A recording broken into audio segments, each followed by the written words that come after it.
इस वीडियो में करेंगे यहाँ पे माई ग्रेटेस्ट ओलंपिक प्राइज, जो कि एक स्टोरी है। किसकी राइटर भी कौन है यहाँ पे? जेसिस जैसी ओवंस राइटर भी है, और ये प्लेयर्स भी थे अपनी ओलंपिक्स में।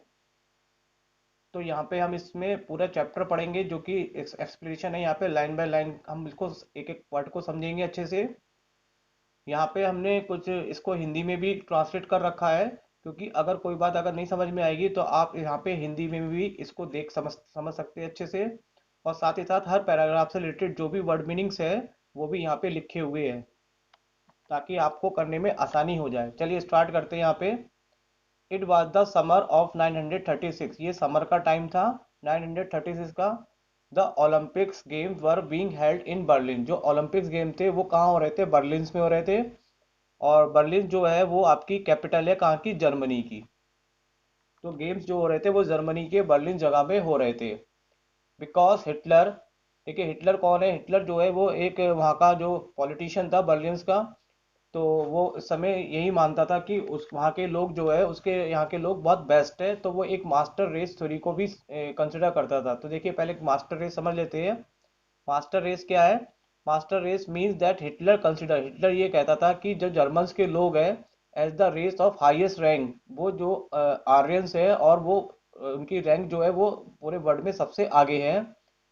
और वो ही consider to be the perfect and most civilize in the world. और वो संसार में सबसे ज़्यादा परफेक्ट भी है और साथ के साथ सिविलाइज भी है। तो ये अपना किसका मानना था? हिटलर का, कि हिटलर जो है अपने यहाँ के लोगों को वर्ल्ड के लोगों से बेस्ट समझते थे। तो यही बात यहाँ पे बताई गई है। बिकॉज क्योंकि Hitler childishly insisted that his performer were member of a master race. Childishly का मतलब होता है मूर्तावर्ष, और इंस्टिंक्ट का मतलब जोर दे के।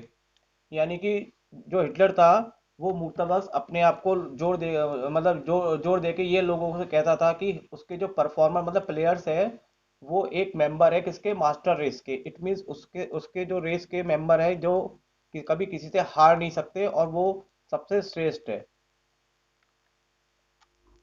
Nationalistic feelings were at an all time high, इसलिए उसके लिए अपने देश के लिए जो फीलिंग्स रहती थी कि हमारा कंट्री सबसे ऊपर है और हमारे से कोई आगे निकल नहीं सकता। तो ये उसकी हमेशा नेशनलिस्टिक फीलिंग्स रहती थी उसके मन में। सेकेंड पैराग्राफ पे आते हैं। I wasn't too worried about all this. I यहाँ पे देखिए किसके लिए कहा गया? जैसी ओवंस के लिए। जैसी ओवंस कहते हैं कि मुझे किसी बात की कोई चिंता नहीं थी, क्योंकि जो हिटलर कहते थे कि हाँ, उनके यहाँ के प्लेयर सबसे बेस्ट है, तो इस बात को लेके भी उनके मन में कोई शंका नहीं रहती थी। I train sweated and discipline myself for 6 year. मैंने अपने आप को ट्रेन करा था, स्वेटेड पसीना बहाया था, और डिसिप्लिन अनुशासन में रहा था। अपने आप को मैंने कर रखा था 6 ईयर तक। किसके लिए? With the game in mind, क्योंकि मेरे दिमाग में हमेशा गेम्स ही चलता था कि मुझे यहाँ पे गेम्स के लिए तैयारी करनी है। तो यहाँ पे जैसी ओवंस जो थे वो ओलंपिक्स के लिए उन्होंने 6 ईयर्स तक काफ़ी तैयारी करी थी। इसलिए उन्हें किसी बात की कोई वरीड नहीं थी। वो पूरी तरह से अपने गेम में बिल्कुल कॉन्फिडेंस थे कि वो ही जीतेंगे।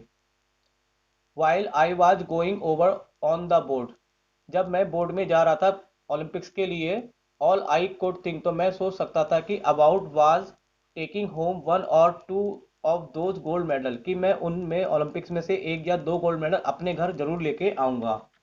तो ये सब कुछ उनके दिमाग में चल रहा था जब वो ओलंपिक्स के लिए जा रहे थे। I had my I specially, मेरी सारा ध्यान। आई स्पेशली का मतलब हो गया मेरा सारा जो ध्यान था वो किस पे था? On the running board jump. जो रनिंग बोर्ड जंप होने वाली थी ओलंपिक, सारा उस पे ही ध्यान मैंने फोकस कर रखा था। और उसी के लिए मैंने 6 ईयर तक प्रिपेयर भी करा था अपने आप को। अ ईयर बिफोर, एक साल पहले की बात है।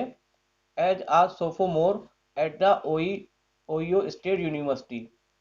सोफोमोर देखिए नीचे लिखा हुआ है। सोफोमोर का मतलब होता है a student in the second year of a college. कोई भी विद्यार्थी या कोई स्टूडेंट जो होता है सेकेंड ईयर का अगर स्टूडेंट होता है तो उसको हम यहाँ पे क्या बोलते हैं? सोफोमोर। तो यहाँ पे जैसी ओवेंस कह रहे हैं कि जब वो ओयो स्टेट यूनिवर्सिटी में एक सेकेंड ईयर के स्टूडेंट थे एक साल पहले, तब की बात बताई जा रही है कि I I set the world record of 26 feet 8-1/4 inch. तो मैंने वर्ल्ड रिकॉर्ड बनाया था जंप में कितने का, 26 फीट 8-1/4 इंच का। तो ये जेसी ओवंस ने बताया कि जब वो 1 साल पहले उन्होंने एक रिकॉर्ड बनाया था जो कि 26 फीट 8-1/4 इंच का था। इसी बात को लेके क्या था कि everyone kind of expected me, हर कोई मुझसे ये उम्मीद कर रहा था कि टू विन, मैं जीत जाऊंगा that Olympic event hand down, वो ओलंपिक इवेंट तो मेरे हाथों में है। इसका मतलब ये कि मैं ओलंपिक को बहुत आसानी से जीत जाऊंगा। दो बातों को लेके, एक तो मैंने वर्ल्ड रिकॉर्ड बनाया था, दूसरा मैंने 6 ईयर की प्रिपरेशन भी करी थी। तो इस बात के लिए वो पूरी तरह से कॉन्फिडेंस थे। I was in for a surprise when the time came for the board jump trial. देखिए यहाँ पे क्या होता है, जब ओलंपिक्स होते हैं तो ओलंपिक्स में फाइनल्स में जाने से पहले कुछ ट्रायल्स होते हैं, उस ट्रायल को क्रॉस करने के बाद ही फाइनल में जाने की परमिशन होती है। तो यहाँ पे जो जंप होने वाली थी उसके लिए 3 ट्रायल होने थे। 3 ट्रायल में से अगर आप तीनों में से कोई भी ट्रायल पास नहीं कर पाते तो आप फाइनल नहीं खेल सकते। तो यहाँ पे वो जो जंप में पार्ट होने वाला था फाइनल के लिए, तो उसके लिए ट्रायल का टाइम आ गया था। तो यहाँ पे लिखा हुआ when the time came for the broad jump trial, वो समय आ गया था जब ट्रायल हो रहे थे। I was startled to see a tall boy hitting the pit at most 26 feet on his practice leap. I was startled। Starlet का मतलब होता है सरप्राइज। मैंने वहां देखा जब ट्रायल हो रहे थे, तो आई स्टारलेट, मैं बहुत सरप्राइज हो गया टू सी, ये देखे कि एक टॉल बॉय, एक लंबा सा लड़का, hitting the pit at most 26 feet, एक 26 फीट गड्ढे को बहुत आसानी से वो क्या कर रहा है, पार कर जा रहा है। यानी कि जो एक लड़का था लंबा सा, वो अपनी एक लॉन्ग मतलब उस जंप में जो कि कैसी थी, प्रैक्टिस लीप थी, प्रैक्टिस लीप में ही वो 26 फीट को आसानी से कूद जा रहा था। इस बात को देख के मैं बहुत सरप्राइज हुआ कि ऐसे भी यहाँ पे टैलेंटेड लोग हैं। He turn out to be German name Luz Long. वो कौन था जो ऐसा प्रैक्टिस में अभ्यास कर रहा था, वो कौन था यहाँ पे, लूज लॉन्ग था, जो कि जर्मन का प्लेयर था। I was told that Hitler, I was told that, मुझको बताया गया था कि that Hitler had kept him under wrap. Under wrap का मतलब होता है छुपा के रखना। मुझको ये बताया गया था हिटलर ने उसको छुपा के रखा था। Evidently hoping to win the jump with him. Evidently का मतलब स्पष्ट रूप से, कि मुझे इस स्पष्ट ये था कि हिटलर को उम्मीद थी कि वो ही इस जंप को जीतेगा। तो उसने लूज लॉन्ग को मतलब सबके सामने नहीं लेके आए थे, वो अचानक से एकदम से जब हुए ट्रायल तभी उनको वहां पे बताया गया कि यहाँ पे लूज लॉन्ग भी एक प्लेयर है जिससे उम्मीद की जा रही थी कि वो ही इस जंप को जीतेंगे। तो हिटलर को इस बात के लिए बहुत बड़ा अपने आप पे प्राउड भी था कि वो ही जीतेंगे, क्योंकि वो वहाँ पे मास्टर रेस थ्योरी को अक्सर लोगों से कहते थे कि हमारे यहाँ के लोग ही सबसे बेस्ट है, इसलिए उसको लूज लॉन्ग पे भी बहुत भरोसा था।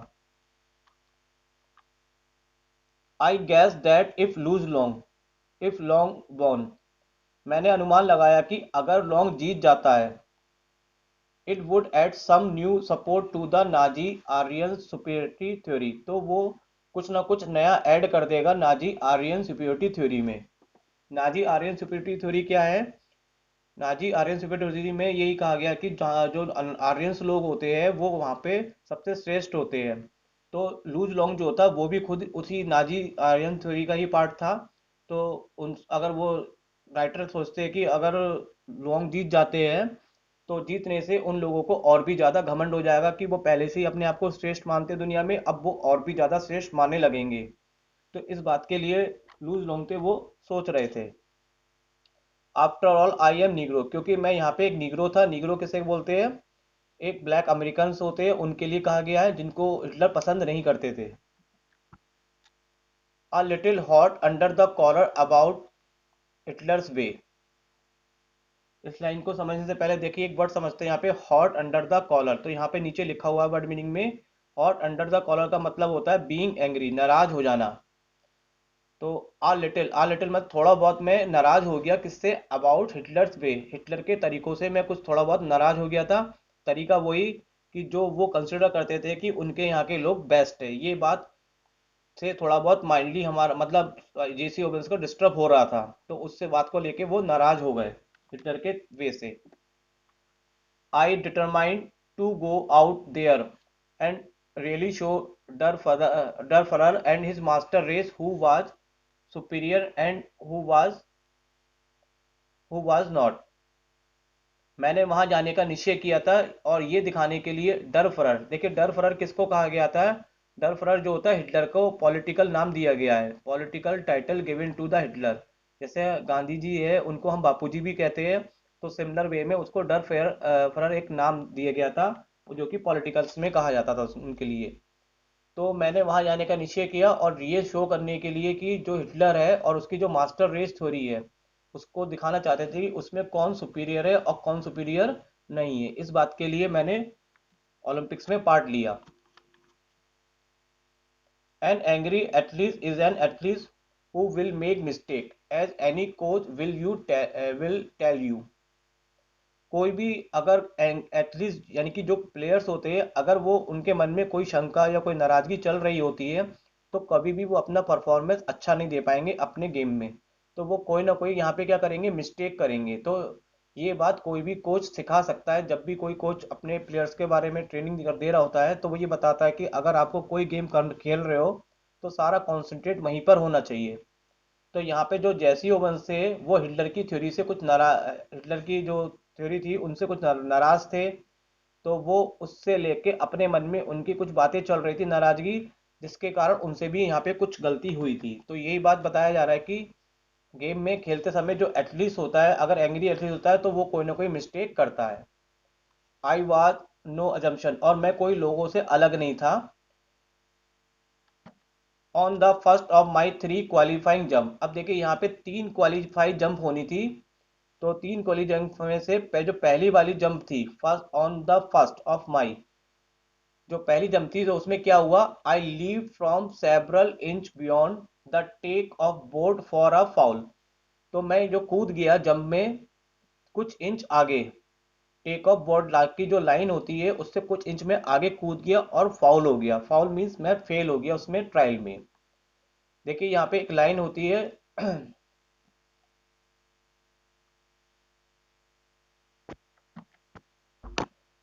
इसको यहाँ पे एक थोड़ा सा डायग्राम समझते हैं। यहाँ पे देखिए ये लाइन मैंने खींची है और यहाँ से रनर जो होता है जब रनिंग करके दौड़ता हुआ आता है तो इससे लाइन से पहले ही उसको यहाँ से जंप लेना होता है। तो ये कहलाती है टेक ऑफ बोर्ड की लाइन। टेक ऑफ बोर्ड ये हो गया आपका। अब हुआ क्या, जो जैसी ओवल थे जब उन्होंने फर्स्ट ट्रायल किया तो वो यहाँ से जंपिंग करते हुए आ रहे थे। तो आते समय उनकी जो लाइन वो क्रॉस कर गए और क्रॉस करने के बाद फिर उन्होंने यहाँ से जंप मारा। तो यहाँ पे उनका क्या हो गया, ये फॉल हो गया। इट मीन्स यहाँ पे वो फेल हो गए अपनी फर्स्ट जंप में। क्यों फर्स्ट में जंप में फेल हो गए? क्योंकि उनके माइंड में कुछ और चल रहा था, इसलिए वो अपना सारा माइंड वहाँ पे कॉन्सेंट्रेट नहीं कर पाए और वो लाइन से आगे निकल के फिर उन्होंने जंप लिया और उससे क्या हो गया, उनका फाउल हो गया। तो यहाँ पे उनका जो फर्स्ट फाउल हो गया था, मतलब उसमें अपनी पहली जंप में ही फाउल हो गया। ऑन द सेकंड जंप, और जब उन्होंने दूसरी जंप करी तो आई फॉल्ट इवन रोज, तो पहले से भी ज्यादा उन्होंने गलती कर दी। जो पहली गलती फर्स्ट जंप में करी थी उसके से भी ज्यादा गलती उन्होंने अपनी सेकंड वाली जंप में कर दी। Did I come 3000 mile for this, क्या मैं इसके लिए 3000 माइल्स चल के आया था? आई थॉट बिटरली, ये मैंने अपने आप से कड़वड़ाहट में सोचा। To fall out of the trial, मुझे ट्रायल से क्या बाहर निकलना था। मैं जो फाइनल तक भी नहीं पहुंच पा रहा था और मैं ट्रायल से ही बाहर निकाले जा रहा था इस बात के लिए कि मैंने फाउल हो गया। और make a fool my self, जिससे कि मैं अपने आप में ही फूल हो रहा था। इसका मतलब यहाँ पे ये है कि जैसे ओबन अपने आप से ही बात कर रहे हैं क्योंकि उनके दो ट्रायल यहाँ पे फेल हो गए। तो उन्होंने अपने आप से सोचा क्या मैं इतनी दूर चल के क्या इसी ट्रायल में फेल होने के लिए आया था?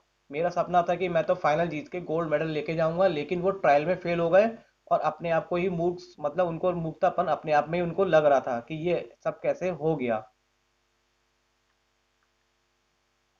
Walking a few yard from the pit, I kick disgustedly at the dirt. मैं कुछ जो पिट था जहां से जंप करनी थी उससे कुछ दूरी पीछे चला और पीछे चल के मैंने जमीन पे जोर से लात मारी।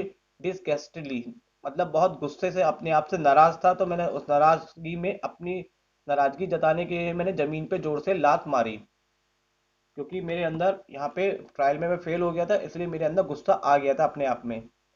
Suddenly I felt a hand on my shoulder, तो अचानक से मैंने महसूस किया कि मेरे शोल्डर पे किसी ने हाथ रखा। आई टर्न टू लुक, मैं पीछे की तरफ मुड़ा।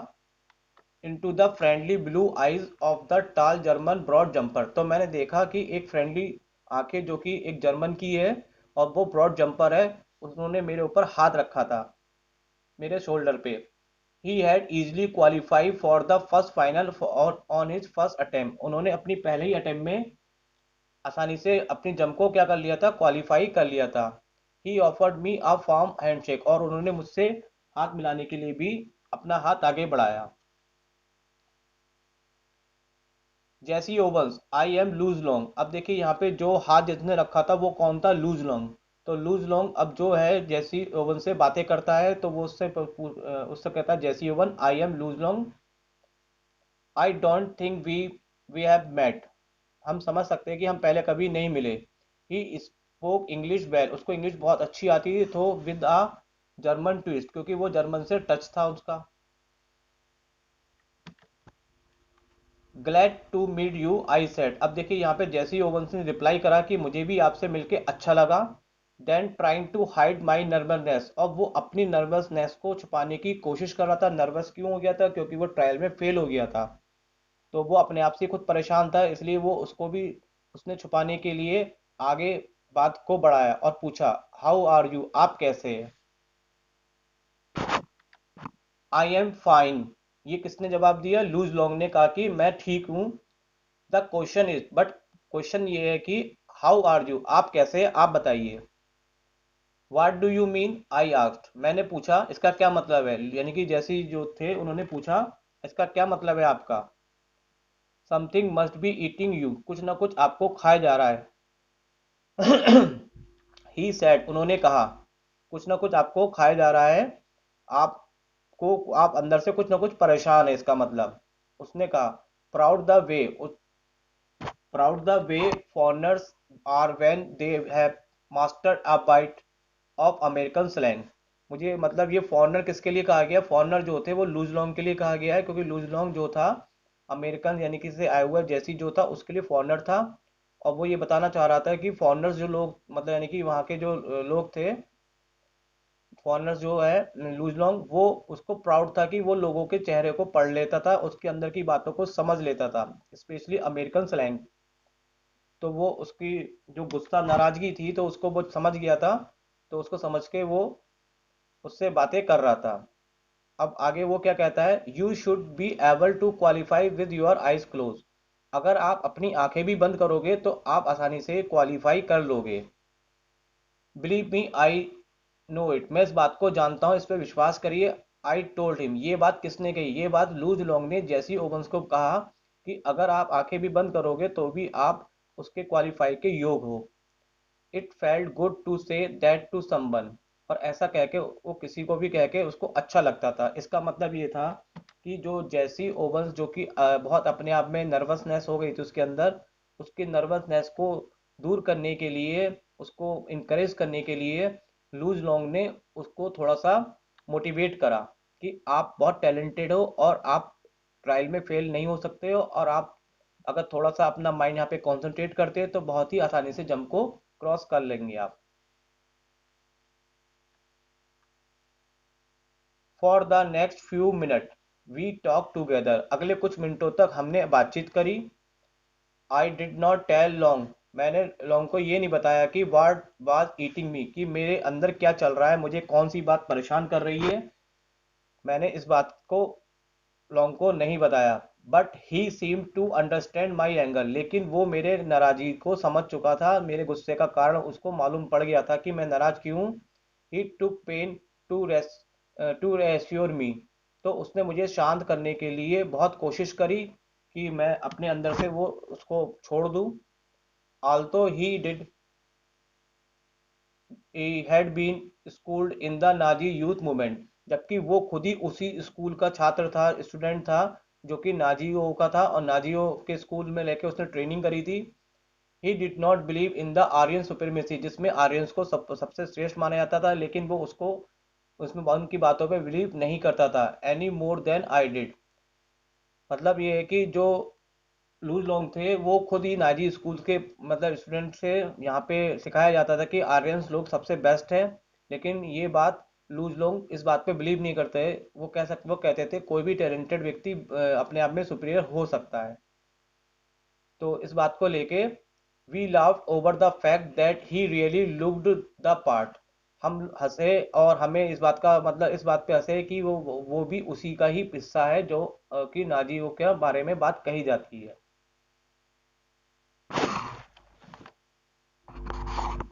N inch taller than I. अब देखिए यहाँ पे लूज लॉन्ग के बारे में बताया जा रहा है कि लूज लॉन्ग जो था वो टॉलर था किससे, जैसी ओवंस से। आई हैड लीन, वो कैसा था, लूज लॉन्ग कैसा था, लीन मतलब पतला था। मस्कुलर फ्रेम, हष्ट पुष्ट शरीर था। क्लियर ब्लू आईज, नीली आंखें थी। ब्लॉन्डेड हेयर, भूरे बाल थे। एंड स्ट्रिंकली हैंडसम, और बहुत ही सुंदर था। चाइल्डिश फेस, उसका जो फेस था वो भी बहुत अच्छा था, मतलब उसके यानी कि कह सकते हैं हम फीचर्स जो थे बहुत क्लियर थे, फाइन थे। Finally seeing that I had calm down somewhat, ये सब देखते हुए मैं बिल्कुल शांत हो गया, यानी कि मेरे अंदर जो नाराजगी थी वो अब बिल्कुल खत्म हो गई और मैं बहुत बिल्कुल रिलैक्स फील कर रहा था।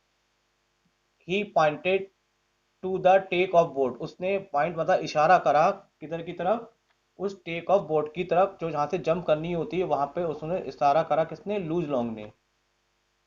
लूज लॉन्ग कहता है कि लुक देखो, why don't you draw a line a few inch in back of the board and aim at making your take off from there. आप एक लाइन क्यों नहीं खींच लेते उस बोर्ड वाली लाइन से। देखिए यहाँ पे उन्होंने क्या एडवाइस दी, मैं आपको एक डायग्राम से बताता हूँ। यहाँ से जंप करनी थी, और तो लूज लॉन्ग ने ये कहा कि जहाँ से जो बोर्ड की लाइन है जहाँ से आपको जंप करनी है उससे कुछ इंच पहले आप एक लाइन और ड्रॉ कर लो। जब आप रनिंग करते हुए आए तो यही मान के आप अपने माइंड में ये एम रखिए कि आपको यहाँ से ही जंप करना है। जब आप यहाँ से जंप करेंगे तो यहाँ पे लाइन पे आप आगे क्रॉस नहीं करेंगे और आपका फॉल नहीं होगा। तो ये एडवाइस किसने दी, आप लूज लॉन्ग ने एडवाइस दी, किसको, जैसी ओवंस को। You will be sure not to fall, और ऐसा करने से आप बिल्कुल फॉल नहीं होगा, मतलब आप आगे की जो लाइन है उससे क्रॉस नहीं करेंगे। You certainly ought to jump for enough to qualify, और आप क्वालिफाई कर जाएंगे आसानी से, जितनी आपकी रिक्वायरमेंट है क्वालिफाई करने के लिए उसको आसानी से आप क्वालिफाई कर जाएंगे। What does it matter if you are not first in the trial, क्या होगा अगर आप ट्रायल में फर्स्ट ना आए। देखिए ट्रायल में फर्स्ट सेकंड आने का कोई मतलब नहीं था, ट्रायल तो इसलिए था कि एक मिनिमम कंडीशन थी कि इतना जंप करना जरूरी है, उसमें फर्स्ट सेकंड का कोई रोल नहीं था। तो यही बात वो जैसी ओवंस जो है वो जैसी ओवंस को बता रहे थे, कौन, लूज लॉन्ग। वो ये कह रहे थे टुमारो इज व्हाट काउंट, ये तो कल काउंट होगा जब फाइनल मैच होगा तब उसमें इसको गिना जाएगा, अभी तो केवल आपको केवल इसको ट्रायल करना है और यहाँ पे इसको क्रॉस करना है, जिस जो आप बहुत आसानी से कर लेंगे। Suddenly all the tension seem to ebb out of my body as the truth of what he said hit me. अचानक से वो सारी टेंशन जो मेरे दिमाग में थी वो सारी एब आउट बाहर निकल गई मेरे बॉडी से। जो भी उसने कहा बिल्कुल वो सही था और वो मेरे माइंड को स्ट्रक कर गया, यानी कि उनका कहना बिल्कुल सही था कि एक इंच कुछ इंच पहले लाइन खींच ले और वहीं से हम जंप करेंगे तो कभी फॉल नहीं होगा। अब मैं कॉन्फिडेंटली, यानी कि अब मेरे अंदर कॉन्फिडेंस जो लूज हो गया था वो वापस आ गया। तो कॉन्फिडेंटली मैंने क्या करा, I drew a line a full foot a back of the board, तो बोर्ड से मैंने 1 फुट लाइन पहले खींच ली। एंड प्रोसीड टू जंप, और वहीं से मैं कूदा। I qualified with almost a foot to spare, और मैं क्वालिफाई कर गया 1 फुट आगे। फुट टू स्पेयर का मतलब है कि जहां तक उनको जैसे यहाँ से जंप करनी थी इससे कुछ 1 फुट पहले उन्होंने लाइन खींची और वो जब दौड़ते हुए आए तो यहाँ से जंपिंग करी और जंपिंग करके वो इतना क्वालिफाई कर गए कि जहां तक उनको जैसे मान लो यहाँ तक कूदने की रिक्वायरमेंट थी तो उससे भी 1 फुट आगे वो कूद गए। इसी को कहा जा रहा है फुट टू स्पेयर, यानी कि एक एक्स्ट्रा फुट आगे वो कूदे जितना उनको क्वालिफाई करना था। That night I walked over to Luz Long room in the Olympics village to thank him. उस रात में हम उस रात मैं वहाँ लूज लॉन्ग के रूम में गया, जो कि कहाँ पे था, ओलंपिक विलेज में थे, क्या करने के लिए, उनको धन्यवाद देने के लिए। आई न्यू, मैं जानता था कि that if if it had been for him, I probably would not be jumping in the final for of the following day। मैं जानता था अगले दिन जो फाइनल होने वाला है उसमें मैं जंप नहीं कर पाऊंगा। अगर ये लूज लॉन्ग ने मुझे एडवाइस नहीं दी होती, ये मेरे साथ नहीं होते। यानी कि ये सब रीजन किसका है, जब मैं आज फाइनल में पहुंच गया हूँ, इसका सब जो श्रेय है वो किसको जाता है, लूज लॉन्ग का। तो मैं यही सोच रहा था कि अगर लूज लॉन्ग नहीं आते तो मैं उस फाइनल में पहुंच भी नहीं पाता और ट्रायल में ही फेल हो जाता। तो इसी बात के लिए मैं थैंक्स करने के लिए लूज लॉन्ग के रूम में गया। We set in his quarter, हम वहां पे उसके क्वार्टर में बैठे एंड टॉक फॉर 2 आवर, और 2 घंटे तक हमने बातचीत की।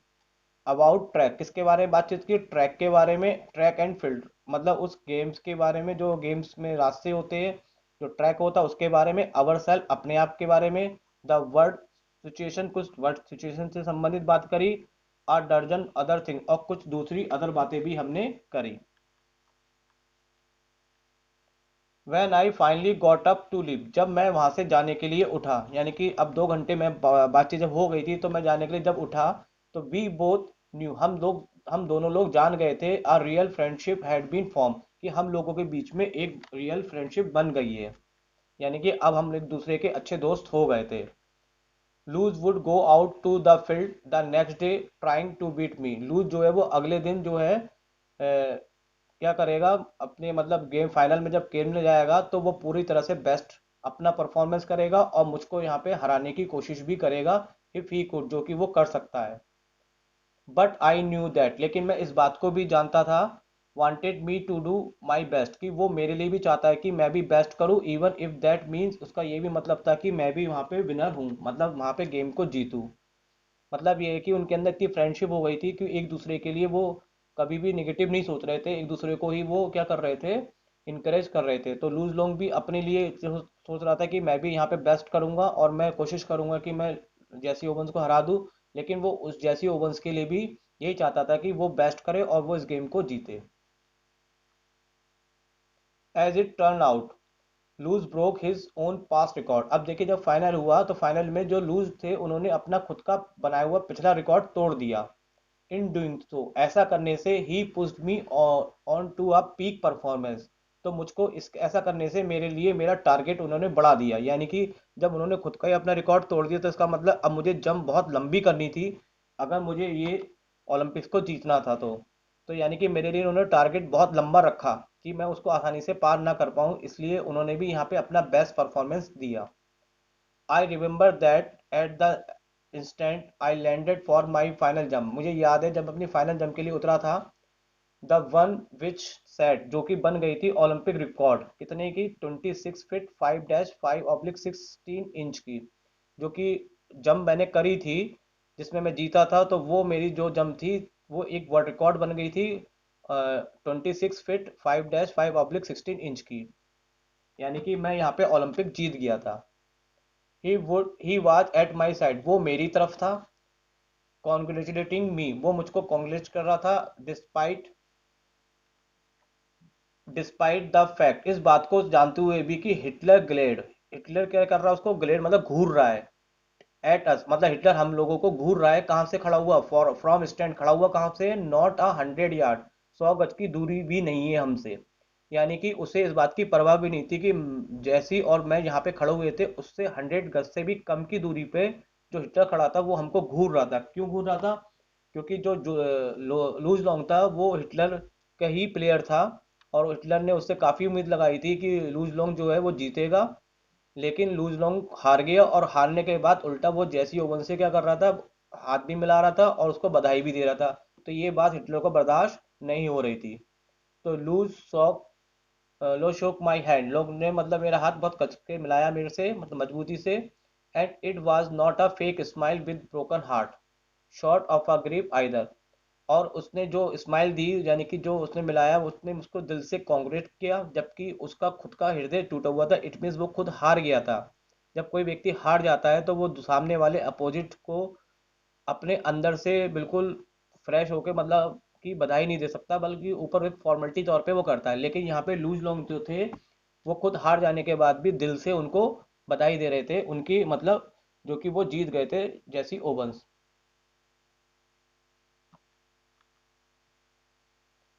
You can melt down all the gold medal and cup I have, मेरे पास जितने भी गोल्ड मेडल और कप है अगर उनको पिघला दिया जाए, they could not be a plating on 24 carat friendship I felt for Luz Long at that moment.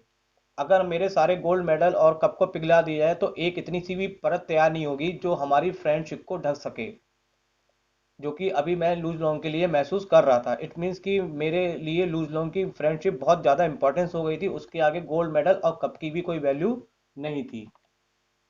I realise then, तब मैंने रियलाइज किया that Luz was epitome of what